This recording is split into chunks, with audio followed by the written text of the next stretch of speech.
Bobby, can I ask?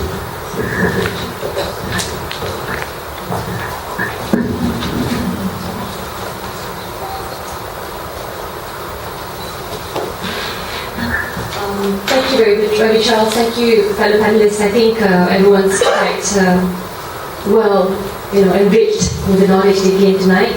I would like to just start by saying that Ravi Charles Santiago has been spearheading and bringing up the issue of TPPA for years. So really, kudos to him for also bringing the three of you. Thank you very much for being here, Professor Gus, Pablo and Cecilia, because it's very important for us. I feel ashamed that the both of us are part of a supposed parliamentary caucus in Malaysia, yet we have not even seen the contents of any chapters out of 29. And most of the things and issues and knowledge we gain from the NGOs you see in front of you, from the anti-TPPA grouping. And they're the unsung heroes who have really brought this issue up for the public to realize. So moving on, I'm sure you know the problems. Moving on, I will just say this. Regardless of the political divide that exists in this country, it's very important to understand we in Malaysia are up against a system as flexible as the American Congress.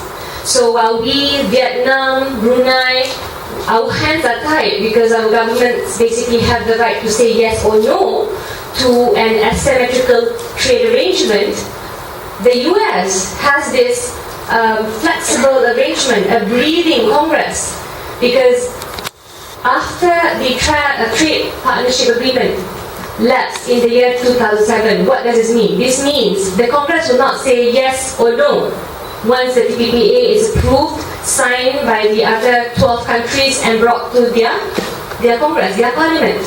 They will look and scrutinize at every line and then say, guess what? Our lobbyists, the tobacco companies, are not happy with this line. Or there's other lobbyists not happy with the terms that we get. Go back and force the other 12 countries in the TPPA to change their laws to accept ours. So I'm telling you right now, even as a member of the caucus, we can't even disclose to you the results, the findings of the UNDP cost-benefit analysis report. Can you imagine? We have a CBA report, at least I can share with the NTUC, I can share with NUBE. Guess what? I can't, because I'm forced to sign a non-disclosure agreement. And I will tell you this, clearly from the findings, I want to persuade all of you in leaning towards saying no to the Trans-Pacific Partnership Agreement. Okay? I think we don't have much time, and to be fair, if it's brought in Parliament, supposedly, ostensibly, to be debated, it doesn't get debated, my dear. It's just going to be brought, some shouts, some noises from the opposition, and then it gets approved, because the majority controls the Parliament, the ruling coalition. The condition imposed for parliamentary ratification is we as caucus members want access to the actual content. Pablo, I took from you. I plagiarized Pablo's idea. We want to see the content of the 29 chapters, how they define investment, what exactly are we signing up for, what exactly are we losing out. We must be the sharks versus the sharks of America. We cannot be the Finding Nemos. Up against the piranhas and sharks, please. So for me, that is a condition, and I hope you carry that thought, that message with you.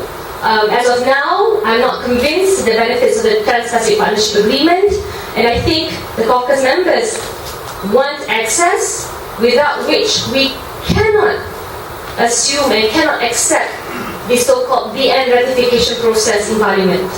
After the budget, they might do so. I ask all of you, please help us in this endeavor. Please help us to make sure everyone understands. It's not an issue that involves or affects Bumi Putra companies only. It's an issue that affects all Malaysians. And I think right now, you should convince your BN members of Parliament if you support the BN lah.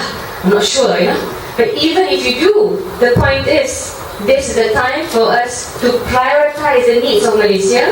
A country that enjoys a trade surplus with America.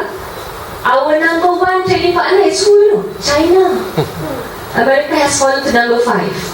So I think let's not put ourselves where we are completely bereft of economic support, investor interest, please. We are in a position which is, we're quite comfortable, and like it or not, we have to prioritize the needs of this nation, and that's all I ask of you, because come the next 2 weeks, our experts will no longer be here, they'll be fighting their own battles, and all we have is the knowledge that we've gained tonight, and what do we do with it. So thank you very much. Wassalamualaikum warahmatullahi wabarakatuh. The panelists deserve a round of applause. Yeah, from morning.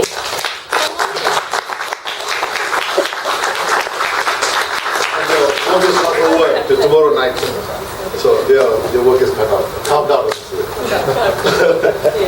We still can discuss privately. I know the media wants to talk to you.